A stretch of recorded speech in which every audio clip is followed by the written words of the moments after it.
three ways of using percentages. We can use them as fractions, even though they're giving a percentage there, but out of a total of 13,000 newspaper employees, 2.6% of the newspaper workforce lost their job. If we wanted to find the fractional equivalent of that, we could take the 2.6% and multiply it times the 13,000 to find out how many, right? So if we take 2.6% out of 13,000, we would find out how many out of the 13,000 lost their jobs. Okay, we can also use percentages to describe change. How many of you follow the stock market, or do you follow your investments or your savings account? Well, if you look at that, we can use that to describe change. As an example, Citigroup stock fell 15% last week to $44.25. For comparisons, we're going to do that a lot in here. Comparisons, the advanced battery lasts 125% longer than the standard one, but it costs 200% more. So you've probably all seen some of these examples on how percentages are expressed in some way, shape, or form. Okay, so an opinion poll finds that 64% of 1,069 people surveyed said that the president is doing a good job. So how do we figure out how many people actually said that the president is doing a good job? Yes?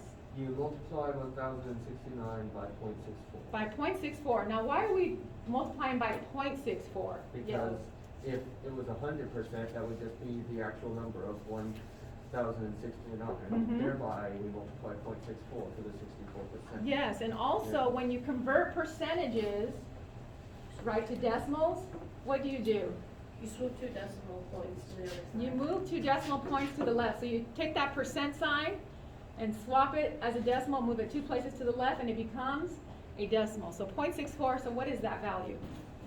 Now we can't have a percent, we can't have, if this comes out to be a decimal, our answer, we can't have a decimal version or a fractional point of a person. So let's truncate it to the highest amount. What do you have, Jaron? 684. 684.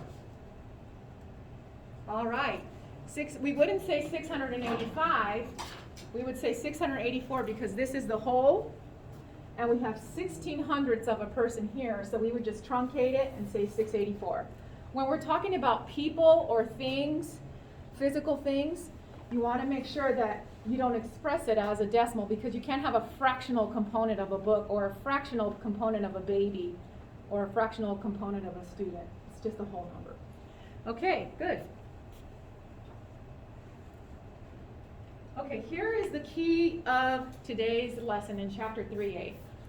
We have a term called absolute change.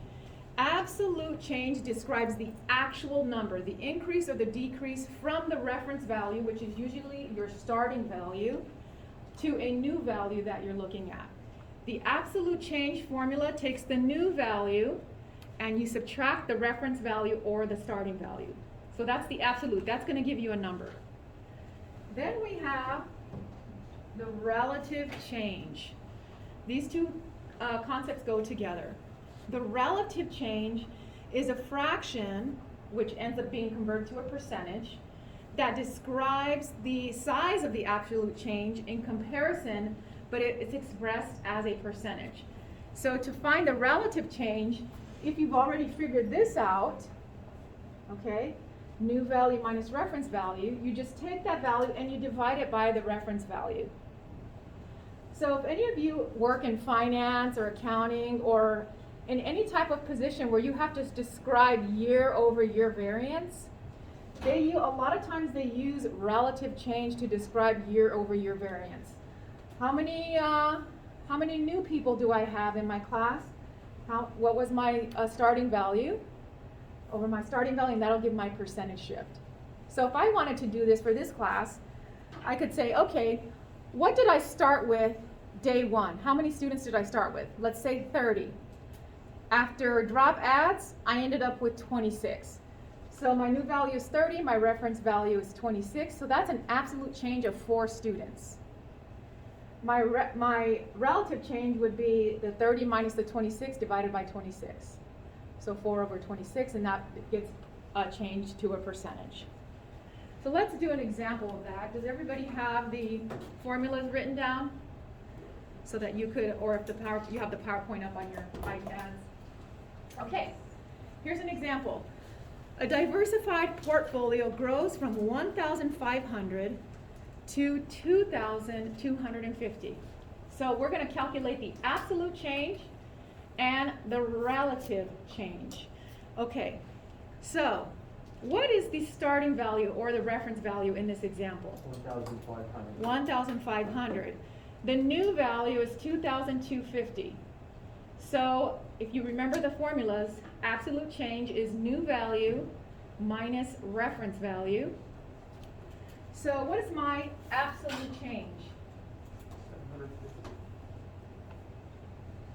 $750 increase, right? Because it went up to 2,250 from 1,500. So the absolute change is 750. Now let's calculate the percentage change. You'll see the percentage change used quite often in articles, in financial articles, in the Dow Jones, and when they talk about stocks increasing, they usually use the percent. They don't use the absolute. So let's take a look at the percentage change. Now that's going to be the absolute change, new value minus reference value, which you calculated here, divided by the starting value of 1,500. So $750, relatively speaking, is a 50% increase from its starting value. That's pretty good, right?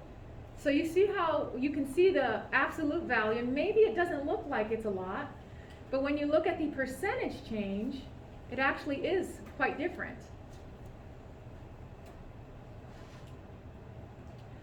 Okay, so any questions? So we took 750 divided by 1,500 and we converted it to a percentage.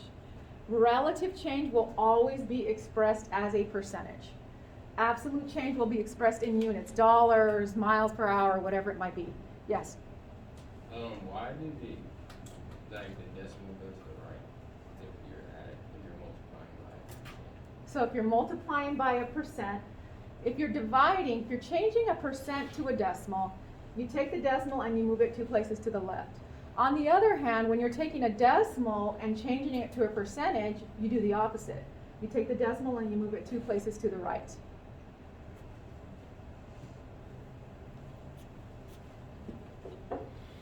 Good question. Any others? Okay, here we go, another one. You bought a computer 3 years ago for $1,000. Today it is worth only $300. Describe the absolute and relative change of the computer's value. So we can find the absolute and relative change. What was the starting value of the computer? $1,000. So that's my reference. My new value is $300. So when you describe the absolute change, what's significant about this problem as opposed to what we did last time? What difference is there, Sydney? Difference in what? I'm sorry? So the question is, if the starting value is 1,000 and today it's worth 300, what are you going to see different about compared to the last problem that we just did? I think Cash knows.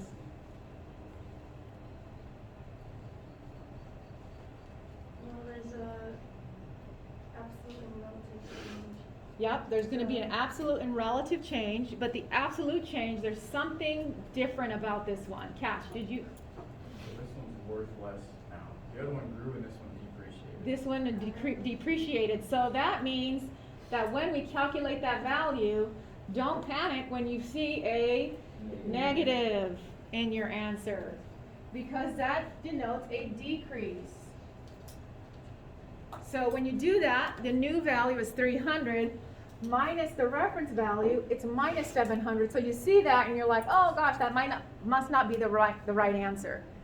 Indeed, it is the right answer because this denotes a decrease. And it is, in context of the problem, it is talking about the value decreasing. So a minus represents a decline or a decrease. So it's decreased by $700 in layman's terms. Now, the percentage is also going to be a decrease. If we do the decrease, it's a 70% decrease from its original value. That's how you would express that if you were to write a complete sentence. So if I wanted to write a complete sentence, I could say it was $700 less than its original value, or a 70% decrease from its original value. That's probably true with phones as well, with smartphones. The minute you buy it, there's already a new one in the market. Okay. Absolute and relative change basically describes the difference from your starting value to your new value, and then the percentage, the relative change is the percentage difference. That's the formula we're going to be using in 3A. We'll do a similar formula in 3B, and I also think in 3C. But that is the gist of section 3A, and the homework problems will consist of using the absolute and relative change formulas.